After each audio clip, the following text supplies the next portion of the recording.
Wyoming Territory, Christmas Eve, 1889. The snow fell heavy and steady, swirling like ash in the dark. Wind lashed through the narrow alleys behind the town's inn, sharp enough to slice skin and unrelenting. It was the kind of winter cold that punished the unprepared, and out here, Leanne was painfully unprepared. She sat near the fire pit, its embers long since faded into a bed of dull red. Her back pressed against the icy timber wall of the inn, legs tucked to her chest, arms wrapped tightly around them. A tattered red cheongsam, the silk thin and foreign against the brutal Wyoming elements, clung to her shivering frame. It was a dress meant for a wedding, for celebration, not for freezing to death in an alleyway. Her boots were damp, and her fingers shook uncontrollably. Her stomach cramped from hunger, she had not eaten since the morning before last.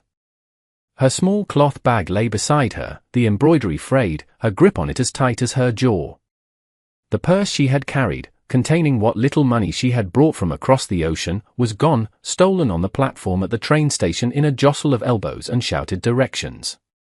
Still, she would not beg. She would not knock on the door of the inn again. Not after the woman inside had turned her away with a glare at her foreign features and the sound of a locking bolt. She had been promised a husband, a home. Instead, she sat behind a building on Christmas Eve, discarded like refuse. Footsteps approached, wet, heavy boots trudging through the snow. Leanne looked up. A man reeking of whiskey stumbled into the alley.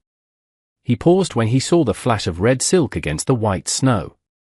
"Well, now," he slurred, grinning through yellowed teeth. "Aren't you a vivid little thing?" She stiffened. He took a step closer.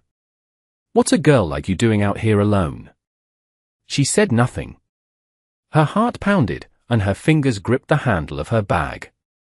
Another shadow joined his. Leanne recognized the second man instantly, Mr. Finch, the broker from the train station. The one who had organized her placement. "Look at that," Finch sneered.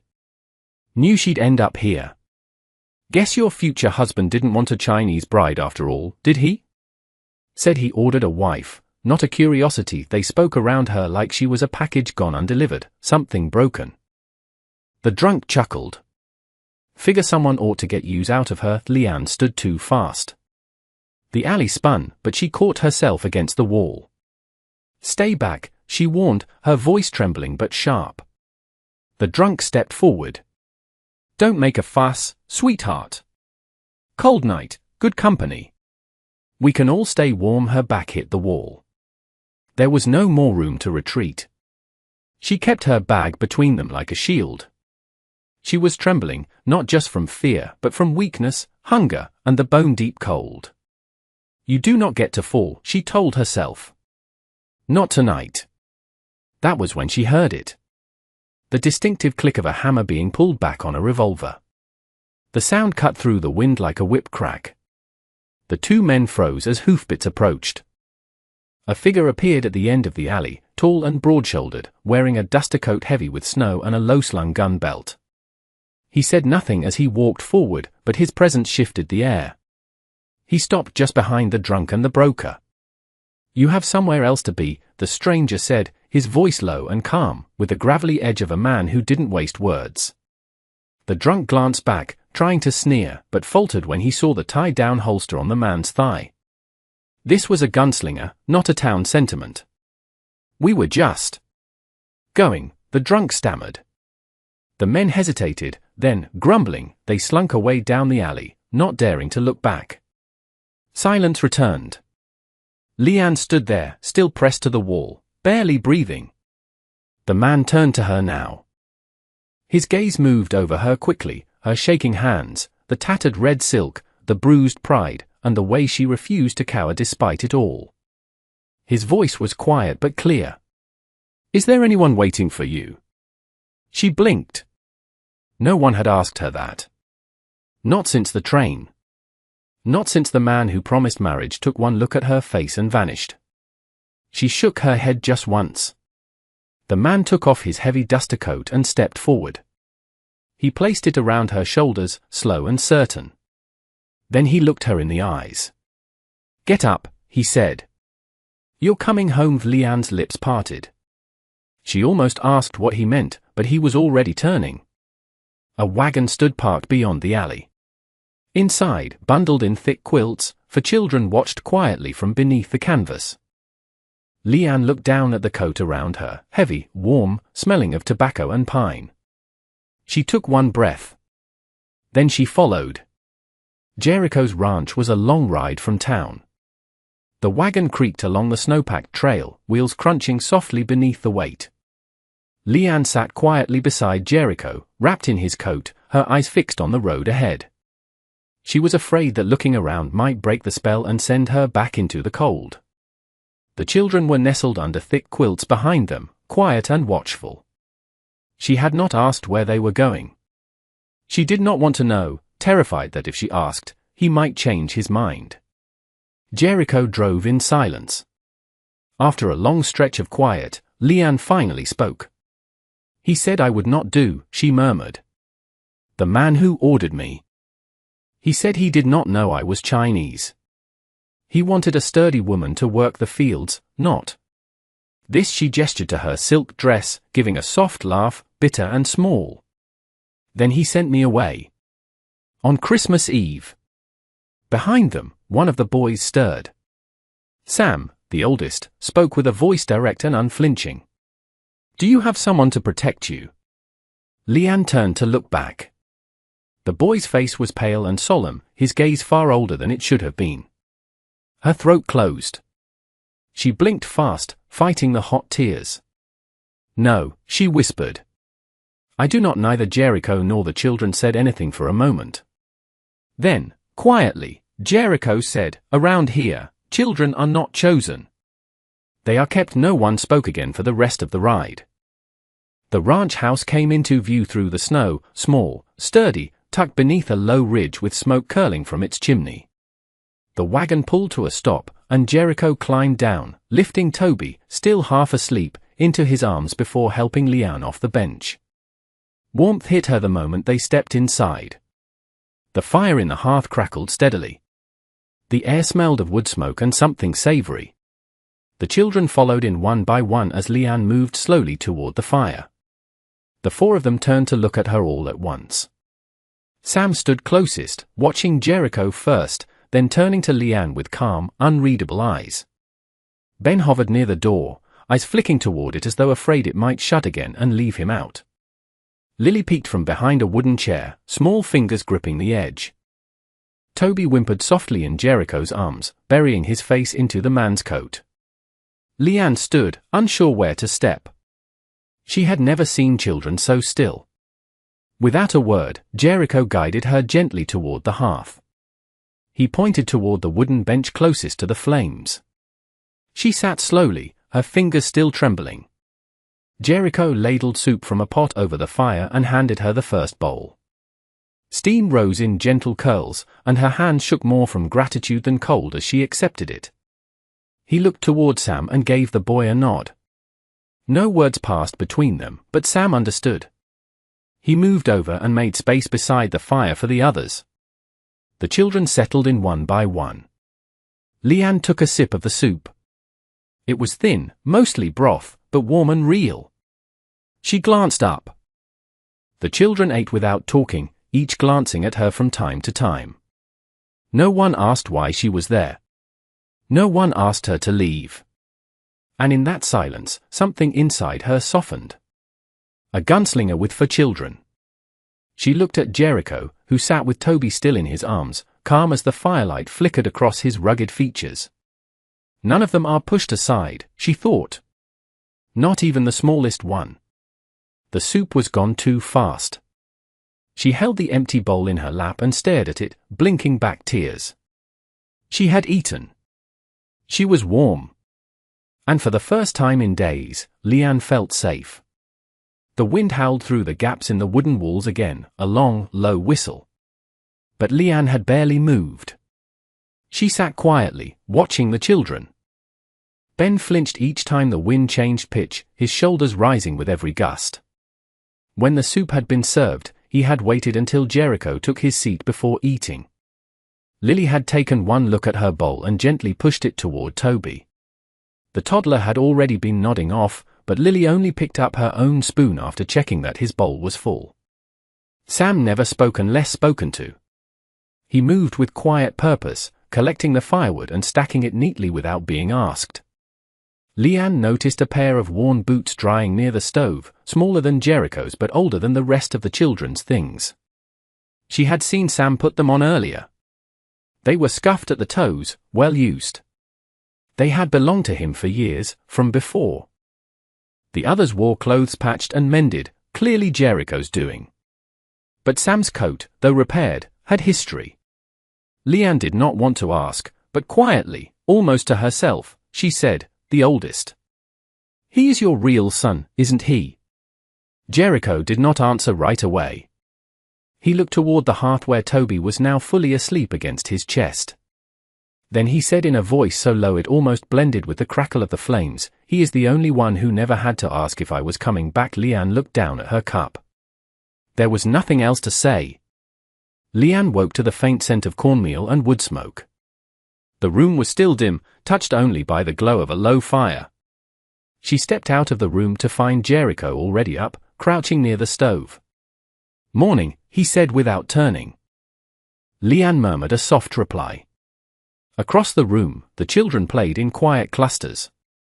There was a strange kind of calm to them, like they knew someone in the house needed quiet to mend. Sam stacked small wooden blocks. Lily sat curled with a doll made of cloth. Ben was sketching on the frosted window. Leanne moved toward the stove, reaching out to lift a pot, desperate to be useful. But Sam was already there. "I got it," he said simply, shifting the pot toward the warmer edge.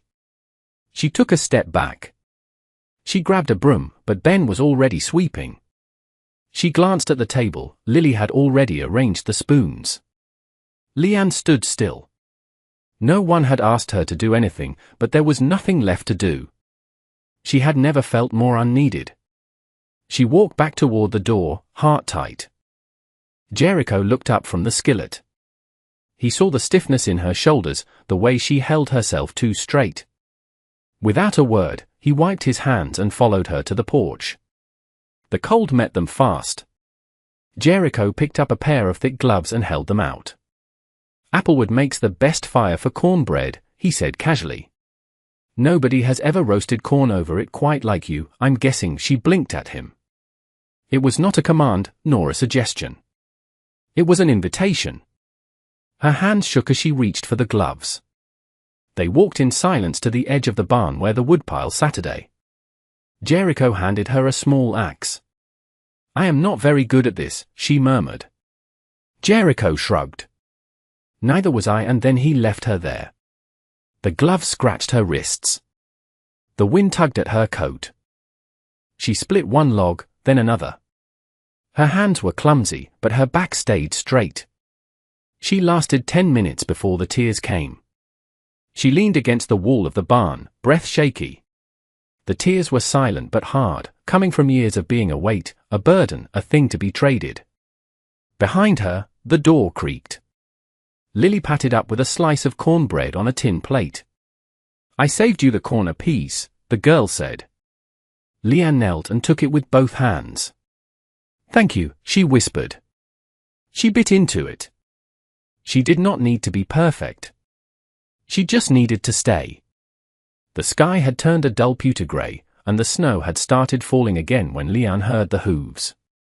2 men on horseback approached the ranch. Her breath caught. It was the man who had rejected her, accompanied by Mr. Finch, the broker. The rejected suitor dismounted first. "Leanne," he said, voice low. "I came to bring you back. I should not have turned you away. I've had time to think. You deserve better than being stranded out here." Finch dismounted, brushing snow off his sleeves. "You signed a contract," he added sharply. "You were promised, and now you're in breach." From the barn, the door creaked. Jericho stepped into view. He did not hurry. He simply walked forward and stopped beside Leanne. He wore no expression but calm. The wind lifted his coat, revealing the iron on his hip. Jericho did not look at Leanne. His eyes remained on the men. "What does she owe you?" he asked. His tone was not a challenge, it was a finality. The suitor opened his mouth, then closed it. Leanne spoke before they could. "I used to believe I had no other choice," she said quietly. "That being cast aside was the end of the road. But I do not believe that anymore." Finch scoffed. "She is spoken for. We have paperwork." Jericho turned his head slowly. "She walked through snow on Christmas Eve," he said. "With no coat, no food, no place to go. She does not owe you anything." The broker started to say something, but the look Jericho gave him, dark and dangerous, was enough. Inside the cabin, four small faces peered through the glass. The men saw it too. The evidence not just of Leanne's place, but of Jericho's quiet authority. Neither man spoke again. They mounted and rode off, swallowed by the falling snow. Leanne stood still, heart pounding. Jericho looked at her, his gaze steady. The past had come to reclaim her and left empty-handed. The days passed, quiet and unannounced. In the small ranch house, Leanne was no longer a guest. She mended a torn hem on Lily's dress using scraps of red silk from her own ruined cheongsam. The stitches were uneven, but Lily grinned. With Toby, it was simpler. He had begun reaching for her without thinking, tiny hands grasping at her skirt. And with Sam, it was slower. He helped her carry firewood and watched her, measuring who she was by what she stayed for. One evening, Sam sat on the floor while Leanne gently brushed his hair. He did not squirm. Then, without turning, he asked, "Are you going to stay forever?" Leanne's hand stopped. She looked toward Jericho, who was whittling by the fire. "I would like to," she said quietly. "If you all would let me." Sam nodded once. He reached into his pocket and pulled out a small, folded square of fabric.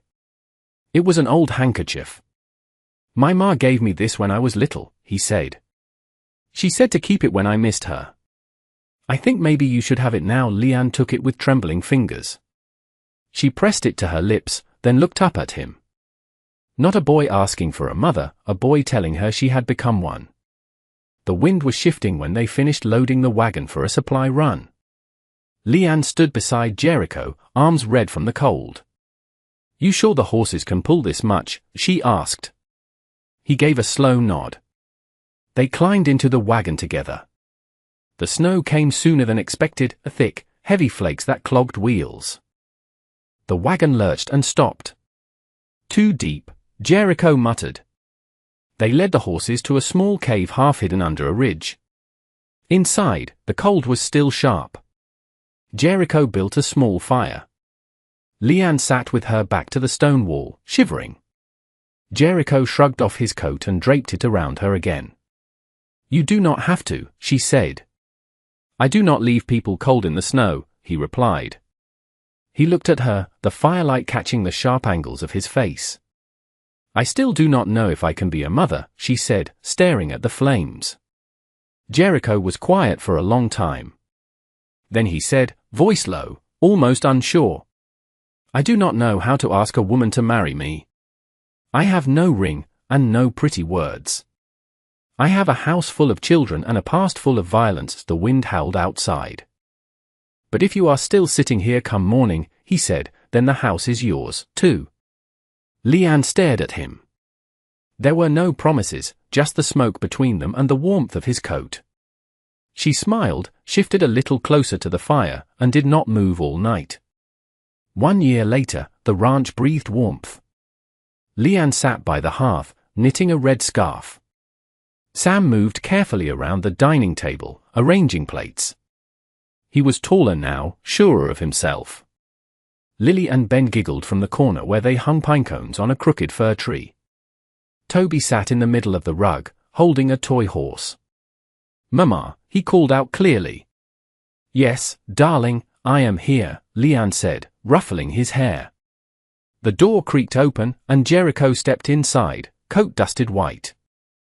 He shook off the chill and looked across the room. He reached into his coat and pulled out a small bundle wrapped in brown paper. He handed it to her. "It is not much," he said. Leanne untied the string. Inside was a folded piece of thick paper. Birth certificate. Mother, Leanne Blackwood. Children, Sam, Ben, Lily, Toby. She looked up, breath caught. "I cannot give you much, Leanne," Jericho said steadily. "No gold, no name in town that matters. But if I can write your name into the lives of these children, if I can make it real for them and for you, then I reckon this Christmas will feel whole." Leanne's hand covered her mouth. Her eyes burned. Behind them, the soup began to boil over. Sam rushed to tend it. Lily shouted that the tree was tilting. Toby squealed with laughter. It was a day that had once meant empty pockets and colder nights, now filled with the fullness of sound and hands to hold. Leanne leaned her head against Jericho's shoulder.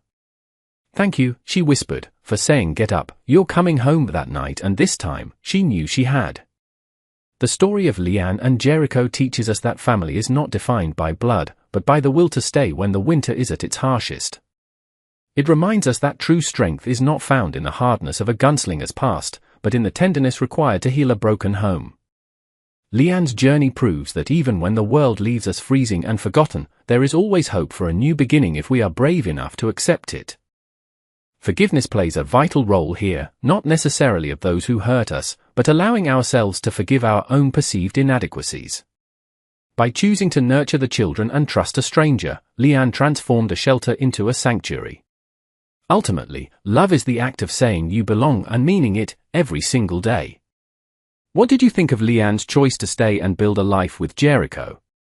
If this story warmed your heart, please leave a comment with your thoughts below. Don't forget to subscribe for more tales of resilience and love, and thank you for watching.